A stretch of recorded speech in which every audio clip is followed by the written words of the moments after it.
Bonjour et bienvenue sur Matacoco. Donc dans cette vidéo sur la séquence sur fraction, partage et quotient, on va justement utiliser une fraction pour exprimer un quotient. C'est parti. Alors déjà, si je pose la division 15 divisé par 3, ça fait 5. Et tout ça parce que 5 fois 3 fait 15.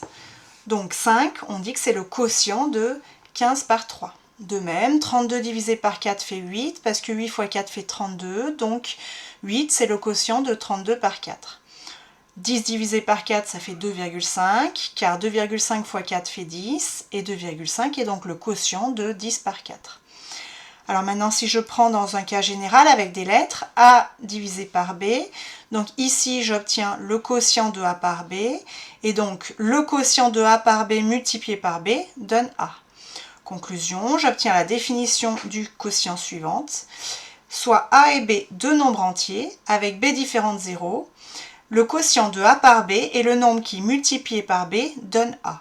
Donc cette définition est à connaître. Alors maintenant, utilisons-la dans un autre exemple. 7 divisé par 3 égale. Et bien là, je suis embêtée. Parce que 7 divisé par 3, je sais que ça fait environ 2,33, mais je n'ai pas une égalité. Donc, il n'existe pas de nombre entier, ni de nombre décimal qui multiplié par 3 donne 7. D'où l'idée d'utiliser une fraction. Donc, on a vu dans une vidéo précédente que 7 tiers se situait ici, puisque l'unité, je le partage en 3 et je prends 7 morceaux, donc 7 tiers est ici. Et si je multiplie 7 tiers par 3, donc je fais 3 bonds, j'arrive ici. Ce qui signifie donc que 7 tiers fois 3 fait 7. Et c'est justement la définition du quotient. Le quotient de 7 divisé par 3, c'est le nombre qui multiplié par 3 donne 7. Donc je peux en déduire que 7 tiers est donc égal au quotient de 7 par 3. Alors, définition d'une fraction, soit A et B deux nombres entiers avec B différent de 0, la fraction A sur B est égale au quotient de A par B. Autrement dit, A sur B, c'est la même chose que A divisé par B. Et on a aussi que A sur B fois B est égal à A, définition du quotient. Donc ces deux égalités sont à connaître absolument par cœur. Alors remarque, lorsque A et B ne sont pas des nombres entiers, on parle d'écriture fractionnaire, on ne parle pas de fraction, mais les règles sont exactement les mêmes. Allez, application dans l'exemple numéro 1. Compléter les pointillés. On veut savoir par combien je dois multiplier 3 quarts pour obtenir 3. D'après la définition du quotient qui est que A sur B fois B est égal à A, c'est 3 quarts fois 4 qui est égal à 3. De même, c'est 3 quarts fois 4 qui est égal à 3. On a encore 5 septièmes fois 7 qui est égal à 5 et 6 cinquièmes fois 5 qui est égal à 6. Donc là, j'utilise directement la définition du quotient.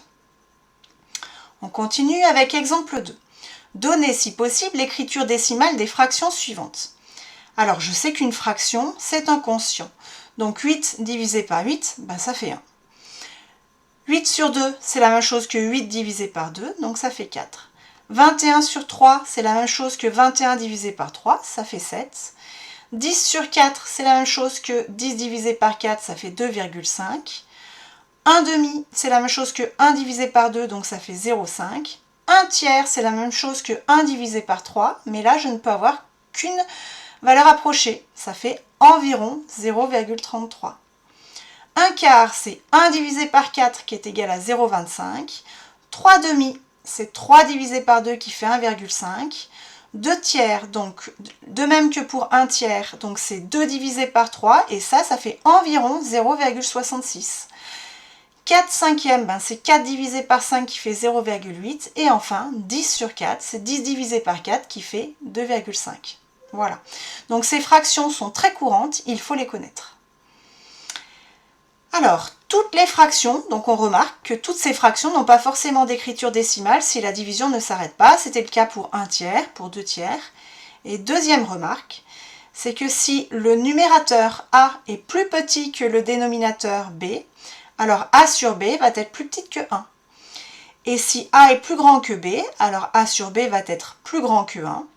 Et si A est égal à B, alors A sur B va être égal à 1. Voilà pour les remarques. Allez, on continue avec l'exemple 3. Donner une fraction égale au nombre décimaux suivant, 4,5. Par exemple, donc il suffit de donner une fraction décimale, mais ce n'est pas la seule solution. Donc une fraction décimale consisterait à dire que c'est 45 sur 10, 45 dixièmes, mais j'aurais très bien pu écrire aussi 9 demi.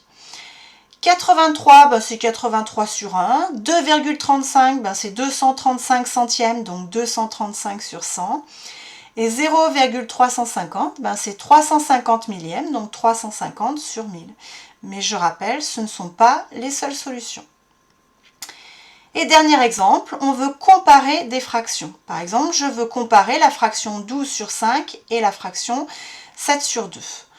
Donc, je vais calculer donc la valeur décimale de chaque fraction. 12 sur 5, ça fait 12 divisé par 5, ça fait 2,4. 7 demi, ça fait 7 divisé par 2, donc 3,5. Je sais que 2,4 est plus petit que 3,5, donc 12 sur 5 va être plus petit que 7 demi.